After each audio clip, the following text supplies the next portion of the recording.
Assalamualaikum warahmatullahi wabarakatuh. We are from Group 1. We will explain about content outline and development and delivery methods. Before we start, let me introduce myself first. My name is Diah Wulandari. I will explain about content outline. Okay, let's get started.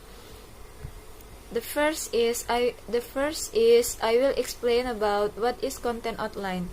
Content outline is the document that represents the statement of course requirements that are authoritative for both of university and the students undertaking the course. In short, content outline is a summary about what will the students learn in one semester. In Bahasa, content outline is similar as syllabus. And then the next is purposes of content outline. The first purpose of content outline is content outline as a contract. So, content outline as a contract, it means content outline makes clear what the rules are. So, the rules, these purposes explain about what is the rules the students will learn on one semester. For the example is educational calendar on one semester, and then the material they will learn on one semester, and then the rules about attendance list in the class. And then the second purpose is content outline as a permanent record. So content outline as a permanent record, it means content outline serves accountability and documentation function. So content outline required for a course to be useful as a permanent record. And then with permanent record, for the example is title and semester of course, department offering the course, credit hours earners, meeting time, and then place. And then these purposes explain required text and other materials. And then the third purpose is course outline as a learning tools. So these purposes help students become more effective learners in the course. So learning tools in this means to inform students of the instructor's beliefs about teaching, learning, and the contents area. And then this focus on students and what they need to be effective learners. And then place the course in context, or how it fits in the curriculum, how it relates to students' lives. And then content required for a course outline that serves a learning tool for students.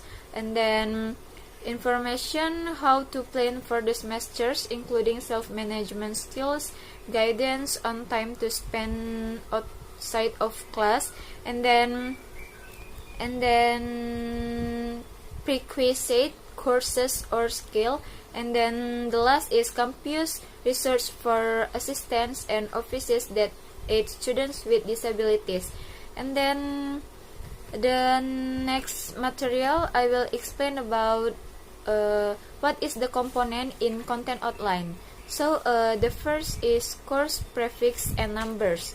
So course prefix and numbers identifies the course for registration and transcript purposes.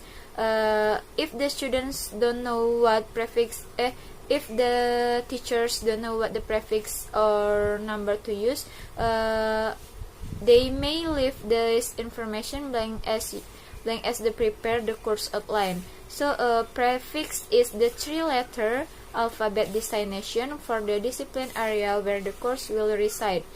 And then number is used for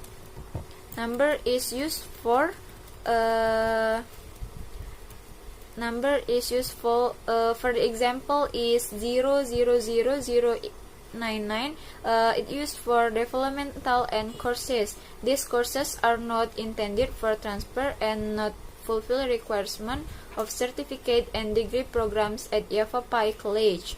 And then 100 and 199 is used for first years or freshman levels courses. And then the others number used for their means. And then the second components in outline is course description. Course description is a brief information snapshot about the course, and then course description is the description is intended to tell a prospective learner about the key content and learning focus of the course. And then the third component is course content. Course contents indicates the major topics or key areas of knowledge required to accomplish the learning outcomes. And then the fourth component is learning outcomes. The learning outcomes are the primary skills, behaviors, abilities, expertise, and proficiencies the learning will earn at the end of the course. While the learner will need a certain level of knowledge or information in order to achieve the outcome, the emphasis in identifying outcomes is on what the learners needed. And then the fifth component is assessment measures. So assessment measures are used to demonstrate the learner's mastery of the learning outcomes. So and then this is the function of assessment measures. And then the next is about how to create content outline with easily. The first is and then how to create content outline easily. The first is you have to know first what is your topic. You have to know about what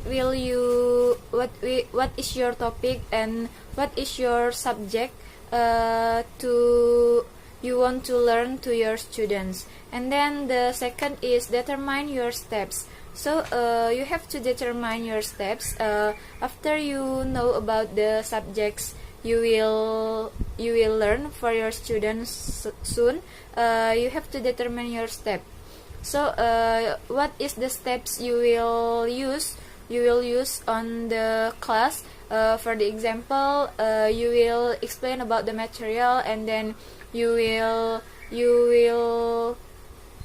give your students question, or you just want to give the title, and then you ask to your students to searching about the material, and then Q&A session or the other steps the other step in the class. And then the third is determine your target audience. So after you know the topic and then you know the step, you have to know about who is the target about your content outline. You have to know how much your target, and then who is your target. Like this, for the example is you want to learn the junior high school second class, or something. You want to learn about the material that related with for who the material you will learn. And then the fourth is gather the information. So if you want to create content outline easily, you have to gather the information. You have to search so many information about the material, about the steps, about who is the target the best for your content outline. And then the last one is write introduction and conclusion. If you if you has to know about what is the topic, and then what is your steps, and then the audience, and then you get so many information about what is the content outline, and then the material in your content outline, you can write introduction until the conclusion, because it can make easily with this step to make content outline. Okay, I think that's all for my explanation. The next material will explain by Farras. Okay, thank you. Assalamualaikum warahmatullahi wabarakatuh. I'm Farras Junior from PBI 1 2018. I'm from Group 1 of Material Development. I'm going to explain about education and development. Education and development have 4 parts. The first part is education and human research. The second part is education in developing regions. The third is the economics of education and employment. The last part is education, society, and development. Some issues. Okay, let's start.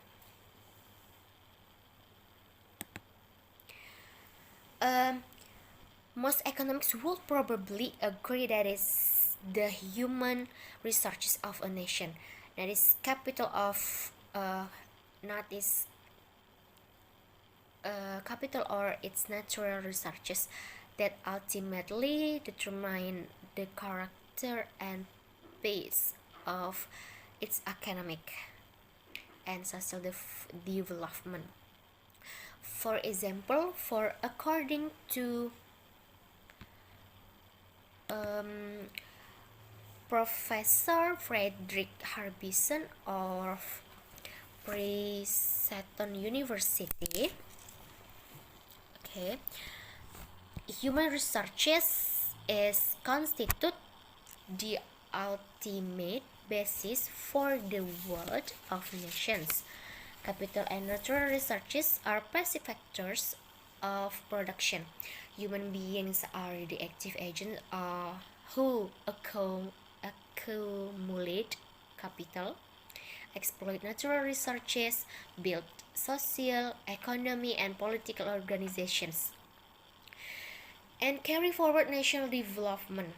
Clearly, a country which is unable to develop the skills and knowledge of its people and to utilize them, and then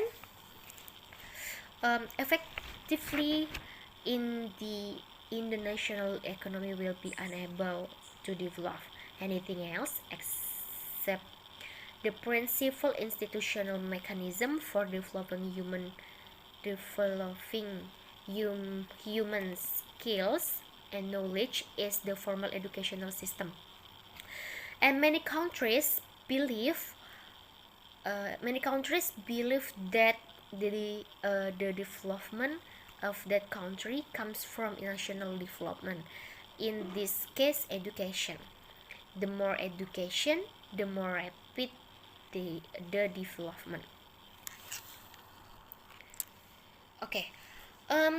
In the education and development have the second part, and the second part is education in developing regions. In education in developing regions have 5 parts again.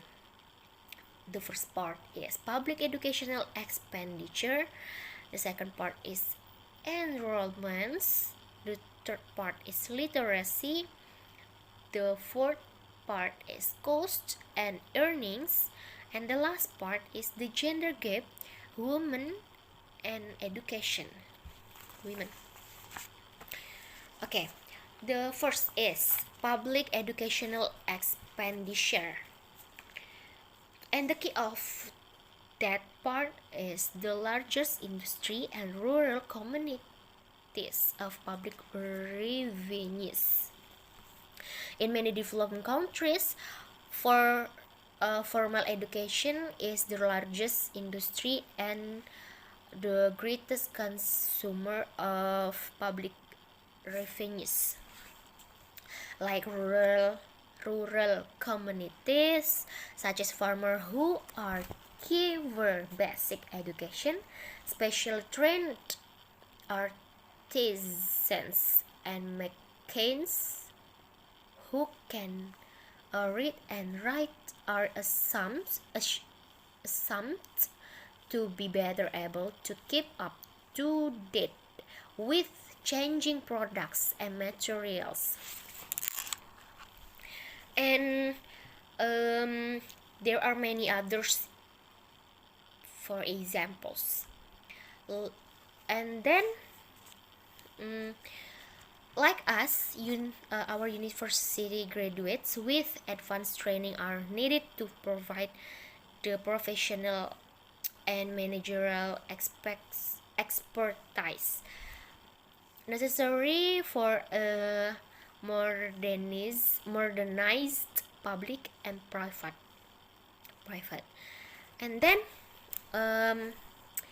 the education taken will produce a certificate, an Indonesian ijazah, that is useful for generating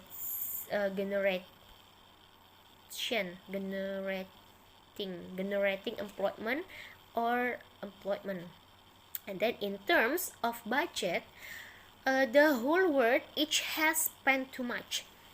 The difference in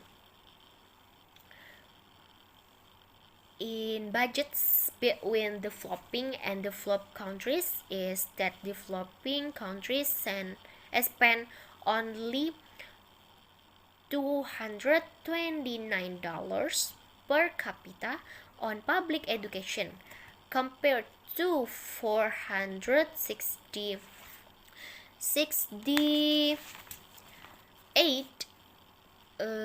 dollars per capita spent in developed countries. And the second part is the key of enrollments is done to find out students' data. Environment is carried out to determine the rate of increase in the education from elementary school to tertiary education in order to estimate and prepare the budget that will be issued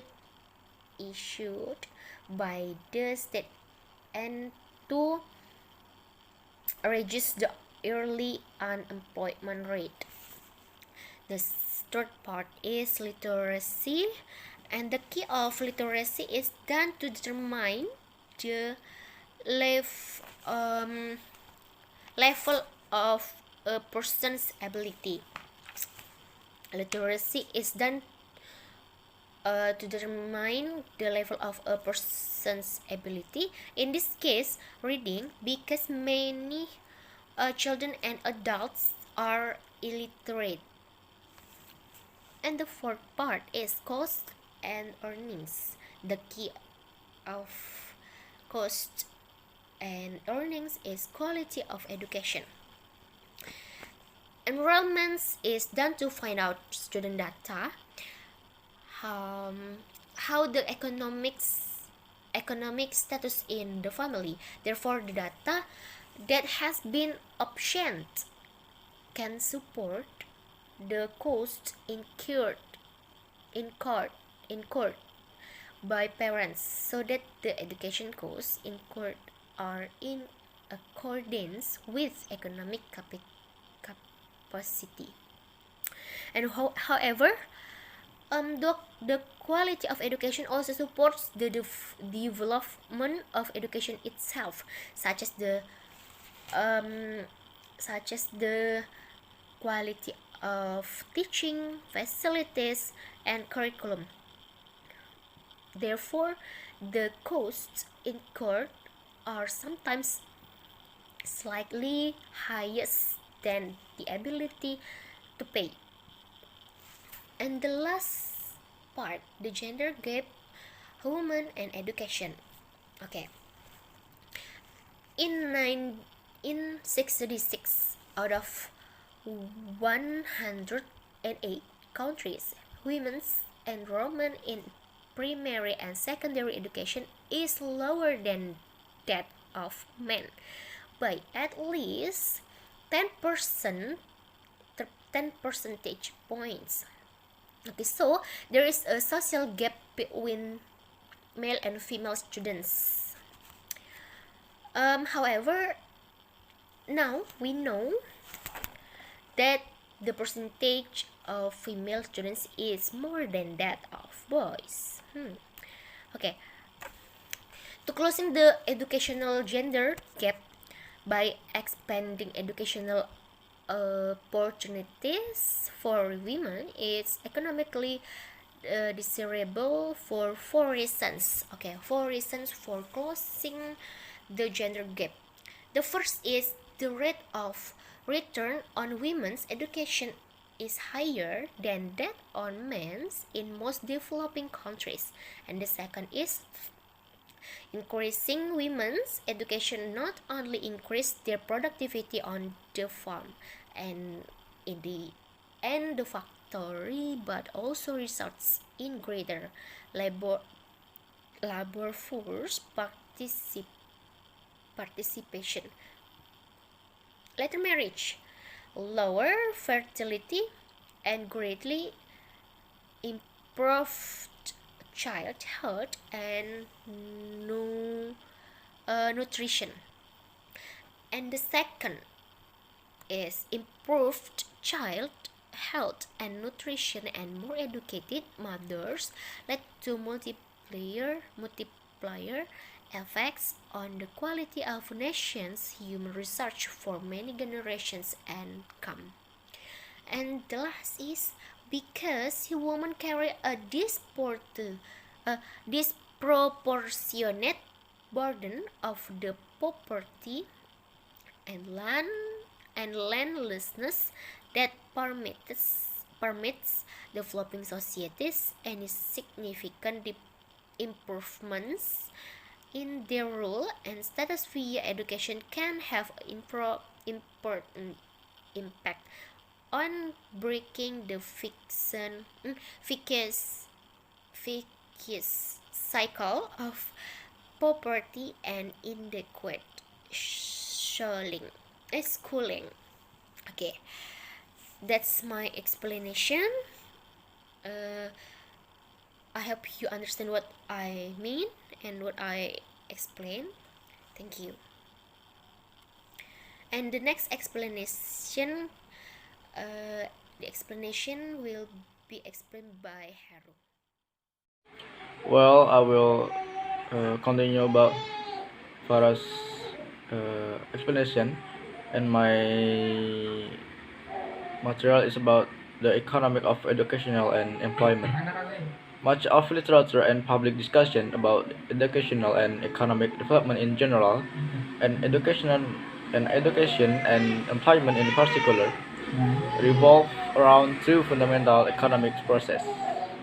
First, the interaction between economically motivated demands and politically responsive supplies in determining how many school places are provided, who get access to these places, and what kind of instruction they receive, and the important distinction between social and private benefits and costs in different levels of educational, and the implication of this differential for educational investment strategy.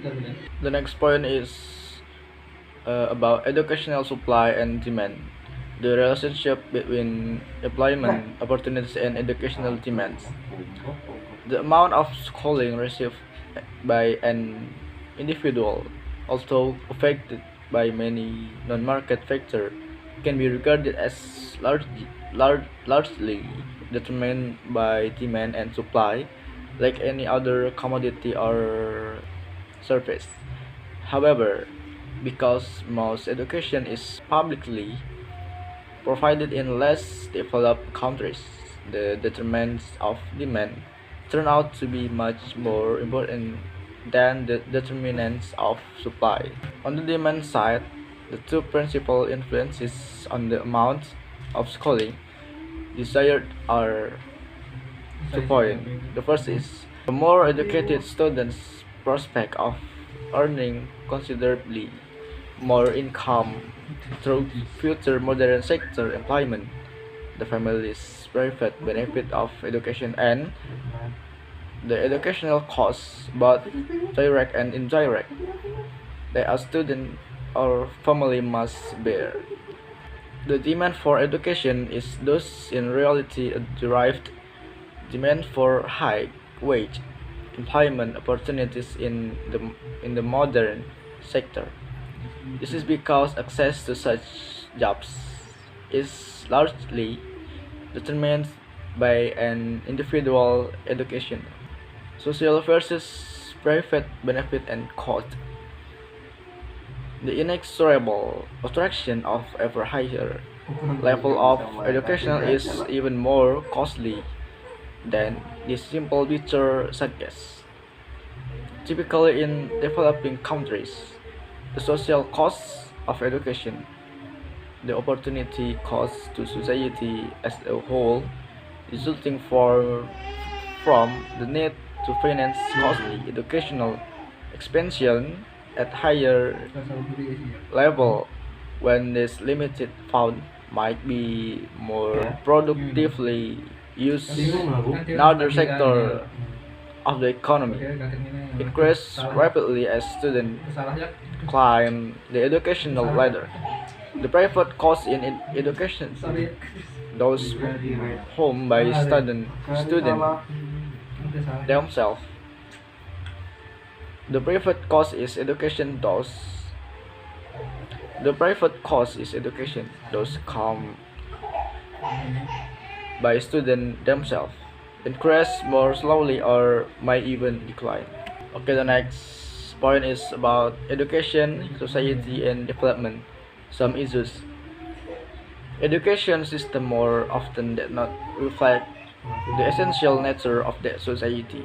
For example, if the society is inegalitarian in economic and social structure, the education system will probably reflect the bias in terms of who is able to process through the system. At the same time, education can influence the future shape and direction of society in a number of ways. So the next is education and economic growth. Impressive statistics and numerous quantitative studies on the source of economic growth in the West were carried out to demonstrate that it was not the growth of physical capital but rather of human capital. The residual in econometric production function estimate that was the principal source of economic progress in the developed nation. Okay, the next is education, inequality, and poverty. As a result, the impact of education on the distribution of income and on the elimination of ab- absolute poverty was largely neglected. Recent studies, however, have demonstrated that, contrary to what might have been assumed, the educational system of many developing nations sometimes act to increase rather than to decrease income inequalities. Okay, well, next is education, internal migration, and the brain drain. Education also plays a powerful role to growing problem of the international migration of high-level educated works, the, so- the so-called brain drain from poor to rich countries. This is particularly true in the case of scientists, engineers, academics, and physicians.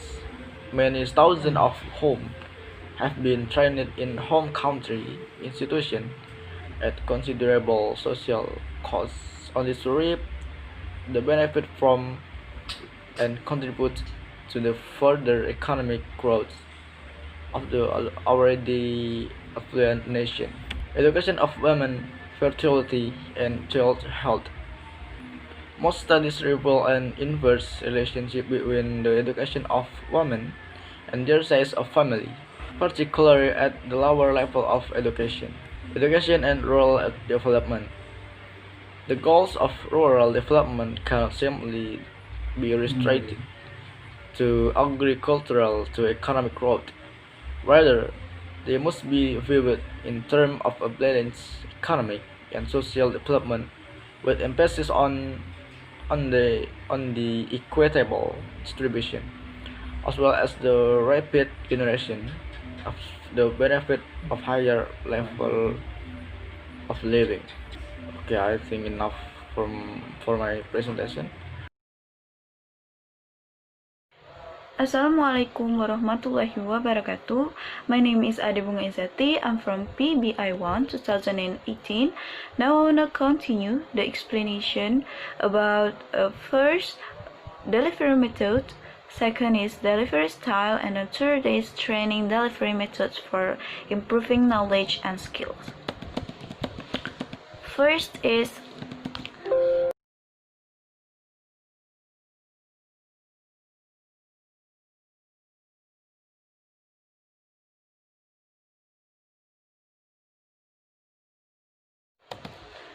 delivery methods. Delivery methods. What is delivery methods? Delivery method, a course delivery method, is the way in which educational content is conveyed from instructors to students. Delivery method means by which a course is made by accessible to the distant student. There are many primary course delivery from the delivery methods, such as face-to-face, web-enhanced, and online course. Next, let's discuss about delivery style. Delivery style is how to convey to make it interesting in a new way. Taking into consideration the delivery method, what is the best style in delivery?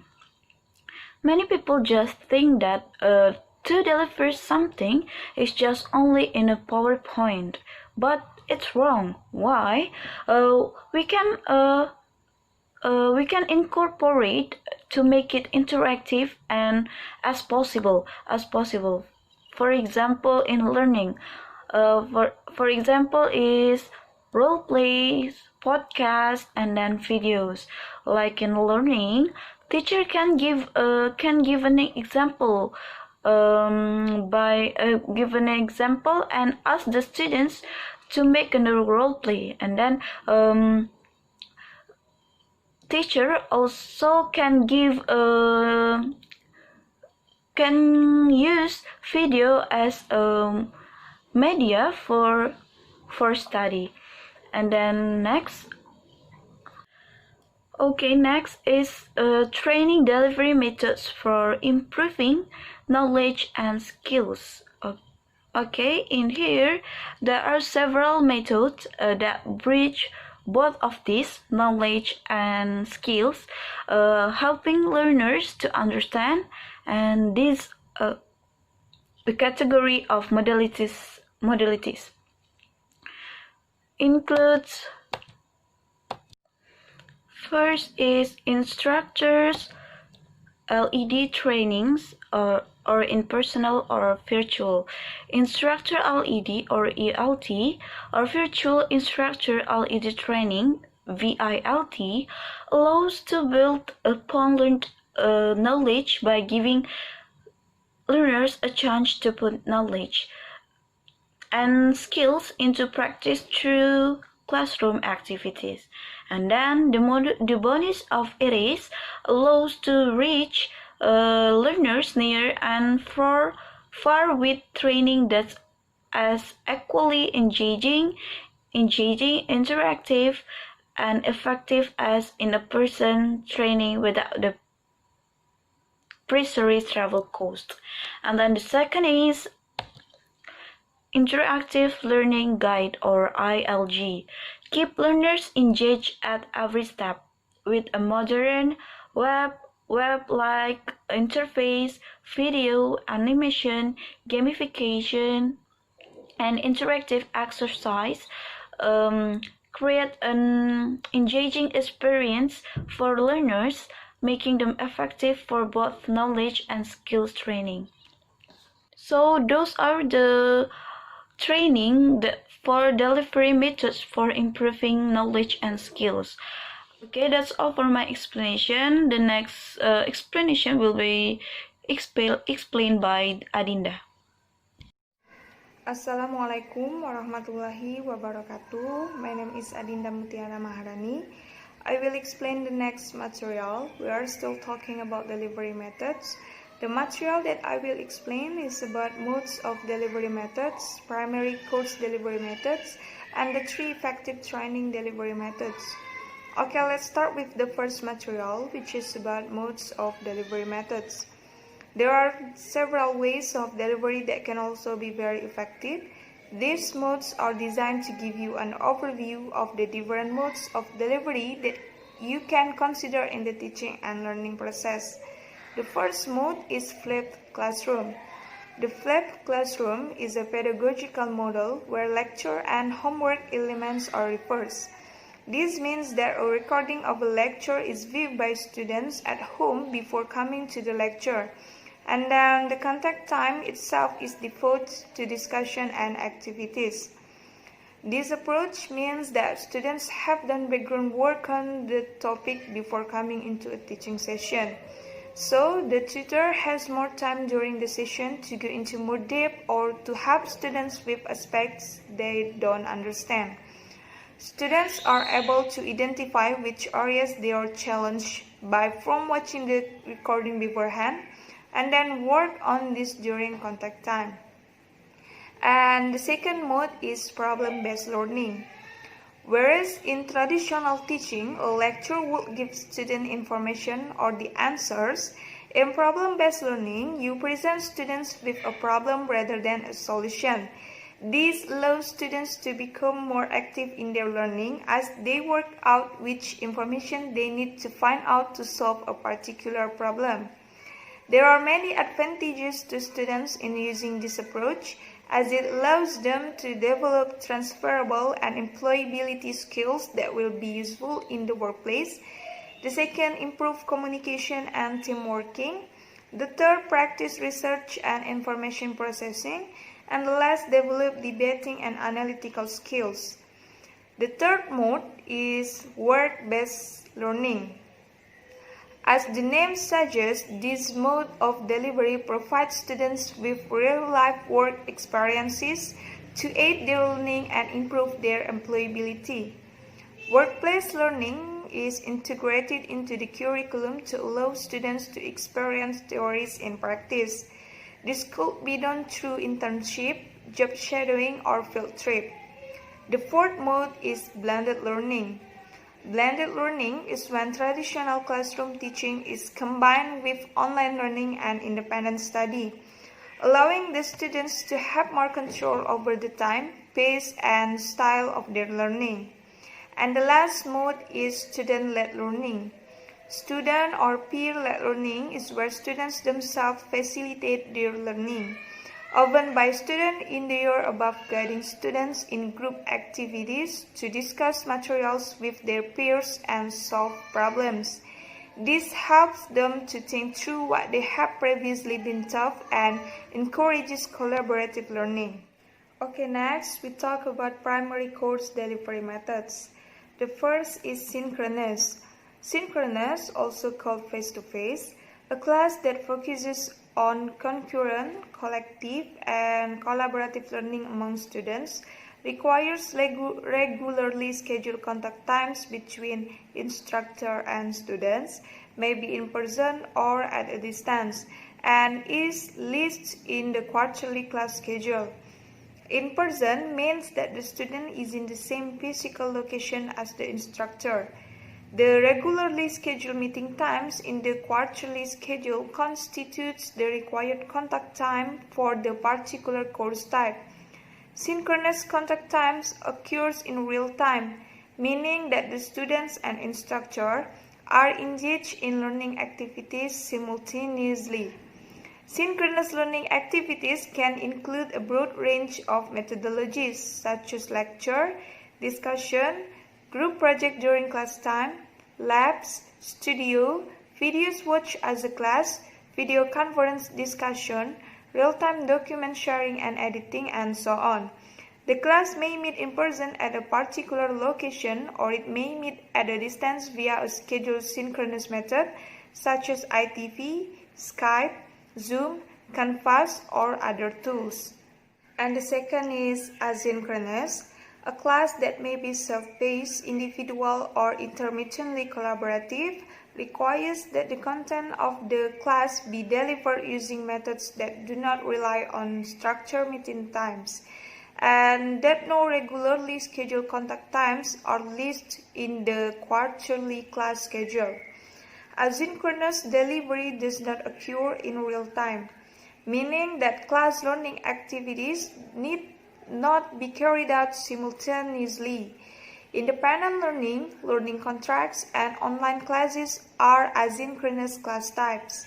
This delivery method does not preclude face-to-face meetings between faculty and students or between students and other students, only that there are no required scheduled synchronous meeting times listed in the quarterly class schedule. Online tools, for example Canvas, may have both synchronous components using real-time video conferencing and asynchronous components such as discussion boards, stream video and audio files, blogs, wikis, document sharing, assignment complete outside scheduled class times, and so on. Okay, and the last is hybrid, a class in which part of the contact time of a synchronous or face-to-face class is replaced by required asynchronous component, thus reducing the amount of required scheduled contact time. A hybrid class with an average time commitment of half as many hours of face-to-face time per week as a standard synchronous class, which may be in person or at a distance, and a commensurate increase in the time students are expected to spend out of the class on asynchronous classwork. Hybrid classes are also sometimes referred to as a blended classes. Okay, next we talk about the 3 effective training delivery methods. Let's begin with the first is the lecture method.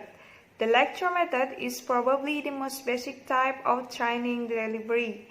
Most lectures follow a sequential pattern, which begin with a formal introduction of the topics and ends with a general summary of the learning points.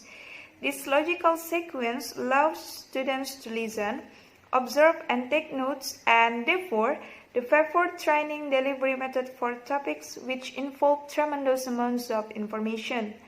Moreover, lectures are also the favored method of delivery for situations wherein the training program needs to cater to a very large audience. However, it's also worth mentioning that lectures do have certain weaknesses. For one thing, it's relatively inflexible since it relies exclusively on a one-way delivery of information. Another weakness is that lectures rely too much on the abilities of the trainer, which means that a bad trainer or lecturer will also result in a bad lectures. The second is the discussion methods. In the discussion method, the trainers and their trainees engage in two-way communications in order to optimize the training process. Unlike the lecture method, which is highly dependent on the trainers, the discussion method only requires a very short lecture period, usually 20 minutes, in order to provide trainees with the core or basic information they need to engage in discussion.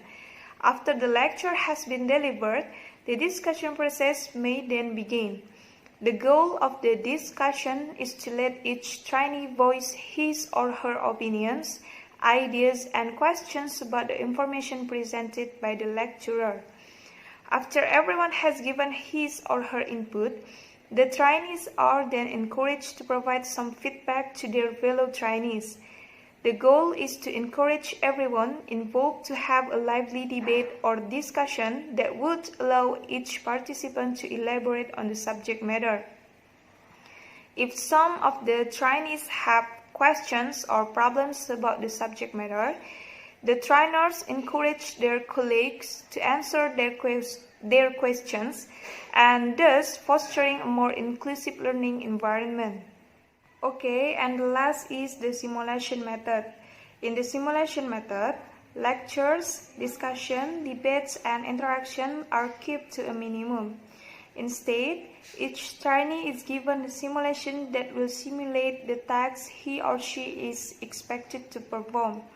These simulators can take on various forms. For example, games, equipment simulators, real-life activities, or even role-playing. Regardless of which form they take, however, each type of simulators is designed to give trainee a more hands-on approach to the tasks that they are expected to perform. The value of using the simulator method is that it is the most ideal training delivery system for technical tasks. So, as far as skill development goes, the simulation method is the best training delivery method to use. And we can conclude that training delivery not only helps students learn faster, it can also help them understand what they are expected to do. So if you're looking for effective training delivery method for your students, then the 3 items mentioned here can help them to achieve their goals. Okay, I think that's all for my explanation. Thank you for your attention. Forgive for all my mistakes, and let's say wassalamualaikum warahmatullahi wabarakatuh.